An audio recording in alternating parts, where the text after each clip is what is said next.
Hello everybody and welcome back to Vintage Thursday. So today we have with us a guest star, as in Massey Dave. Morning all. As you can see, afternoon, no it's evening because he's come out 6 o'clock in the evening. All right, yes. So we have with us the 178. We are at the Wessex Midsummer Show. We've just bumped into Dave and we've had a little nosy round. And you may have seen on Dave's video, when did that come out? Which one? I one do 3 a week. Right. This one will be tonight, so that would have been Sunday night. if you're seeing this one Thursday. I mean Sunday just previous. Okay, so go and see 16th. Dave's Sunday video, and you will see the 178. We go into a little bit of the history of it, which I haven't never done on Vintage Thursday, so you'll learn some stuff there. But what we're going to do today, we are revealing the mystery implement from last week. Even though you've probably seen it. You might have seen it on Dave's video. He had the exclusive reveal. So let's go and find it. Okay, so here it is, the big reveal. This is a Massey Ferguson 30. Okay, model number 30, reversible plough, 3-furrow, as you can see. Now, the 30 is a plough that dates from the 100 series era. So that's why I wanted one to match the 178. And it was available in either a 3-furrow or a 2-furrow format. Mechanically tripped reverse. Okay, so this is the trip lever here. Give that a good shove from the driver's seat and that then sets the trip into motion. We'll look at that later on. But this plough was not made by Massey Ferguson, it was made for Massey Ferguson, and it was made in France by a company, I'm going to call them Huard. I'm not sure how you pronounce it.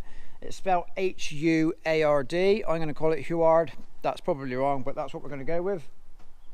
Okay, so made for Massey Ferguson by them, and the Huard company also produced exactly the same ploughs for John Deere and International. Obviously they sold them in their own colours, and then they also sold, and Huard also produced ploughs in their own right in their own colours for, I guess, for the home market for France. I don't think they're available in the UK, but somebody may correct me on that. Back in the 60s, the Huard company produced all the ploughs for Massey Ferguson. They had the reversibles and conventional ploughs, all obviously under the same marketing agreement. So it is quite a well specified plough, full set of discs and skimmers. It is very complete, but it is missing one skimmer off the front pair. I can't remember at the moment. I can't remember just now whether it's the left or the right hand one that's missing. But I do have one skimmer and I do have the mounting bracket, but it's just the opposite side of the skimmer. I'm missing that.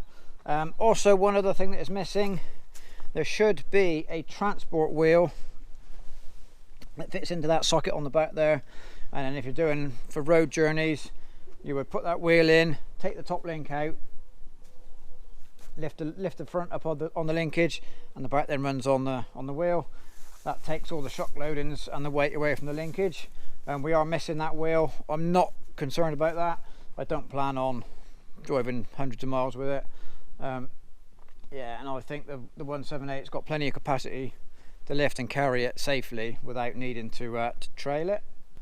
The instruction book does recommend front end weights, partly for stability when carrying it mounted, and equally as important, you need enough weights on the front to make sure the front wheels stay firmly planted when you're ploughing, and that otherwise, because if it's bouncing up and down, that affects your top link sensing in your accuracy of your depth of ploughing.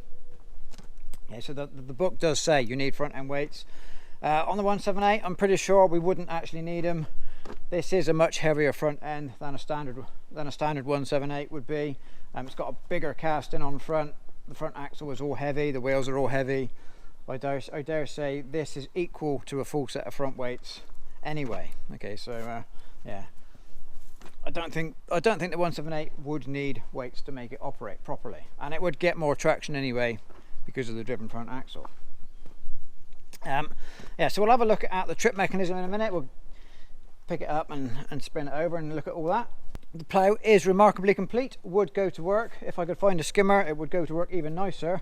The one fly in the ointment, we do have one broken mould board on the back there. Okay, so that's very unfortunate. Luckily it is the right hand mould board. It should be really reasonably easy to get a replacement for that. I have been in touch with Westlake Ploughs up in Peterborough, so that hopefully they'll be able to sort me out at some point. Yeah, so it'd be nice to get that moldboard changed, because as with a lot of stuff we have, I do intend to use it, to give it a trial. Okay, so once we get everything sorted out, we will give it a go, get it in the ground, so to speak. So the 30 plough is fairly easily adjustable furrow width wise. It could be set to 12 or 14 inch furrow width. So it is set on 14 inch furrow width at the moment, which is ideal for the 178.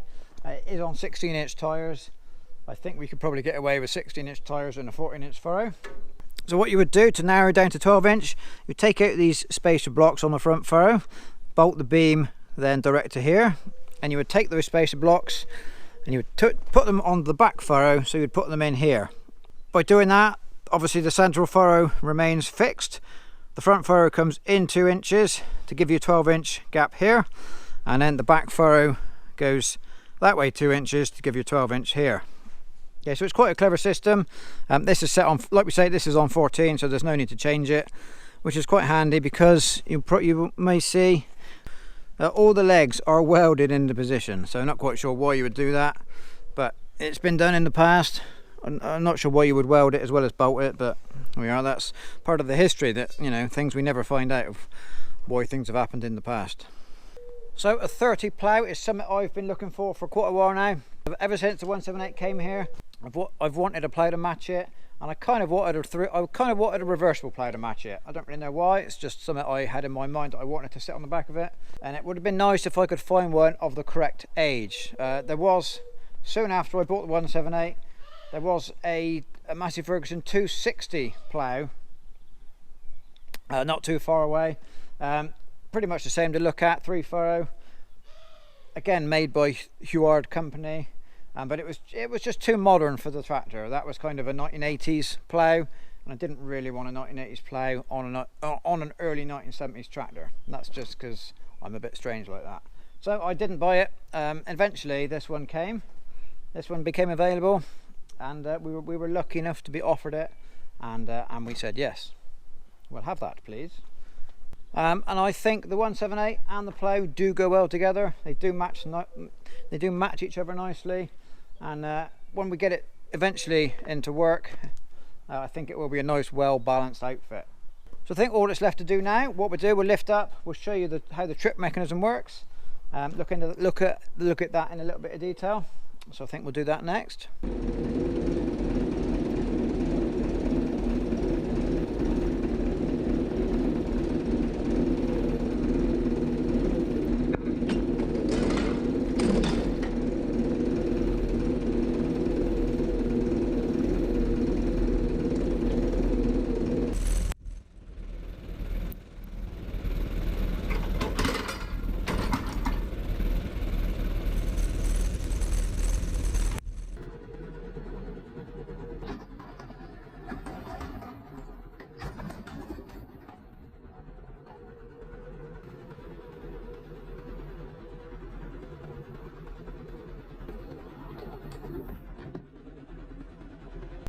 As you will have just seen, this linkage here is all involved in the turnover process.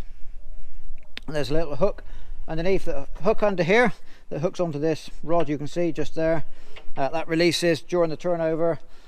As you lower the plough into the furrow to commence your next run, that resets. The top link pushes back against this, resets that hook ready for the next turn. Okay, so you can't pull your lever, flip it, and then pull your lever and flip it again without resetting that linkage, but that happens as part of your natural ploughing process anyway. So I think I've kind of covered everything I need to cover on the plough, which brings us to the final little part. So in the video last week where we got the 178 ready for the show, we woke it up, got it all ready. At the end of that video I said it would be getting a mystery implement fitted to the back of the tractor for the show, and I left you a little cryptic clue. And I said the implement that is getting fitted has appeared on YouTube before. So I wasn't referring to Dave's video that we mentioned, that Dave mentioned in the introduction to the video, because at that time I wasn't expecting to meet Dave over the weekend, and obviously we hadn't recorded that little video we did for him. This plough appeared on YouTube, I reckon it's 2 years ago, roundabout now, over on Massey Man's channel. Okay, so Andy found this over in his part of the country, and he got in touch with me and he said, I have a nice 30 plough, I don't really need it, would you be interested in it? And I said, yes please, I would like that very much.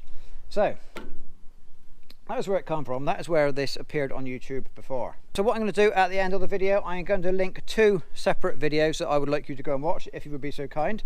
The first one is Massey Dave's video where we met at the show. Okay, so I would like you to watch his video, please, and leave him a comment, tell him that I sent you along, and if you would be so kind as to subscribe to Dave's channel, help him out, help him to grow a little bit. And the second video I'm going to link to is Massey Man's video from 2 years ago, where he picks up this plough, and he also picks up 2 tractors of his own in that video. So I would like you to go and watch that as well, if you would be so kind. I'd like you to leave Andy a message saying that I sent you along, and once again, if you could subscribe to Andy's channel, I would appreciate that, and I know Andy would as well. So it's nice to meet these other YouTube folk. I was lucky enough a couple of weeks ago now to meet Ian, Farmer P, and I was very lucky that he sent some of his subscribers to come and watch my channel. So I must say thank you to Ian, and welcome to all those new subscribers that came from Farmer P. So thank you very much for that. I hope you're enjoying what we do over here. So I think we've covered everything. Thank you to Ian, and if you could please go and see Dave and Andy's videos at the end of this one, I would appreciate that. So that'll do. I will say thank you very much for watching, and we'll see you next time.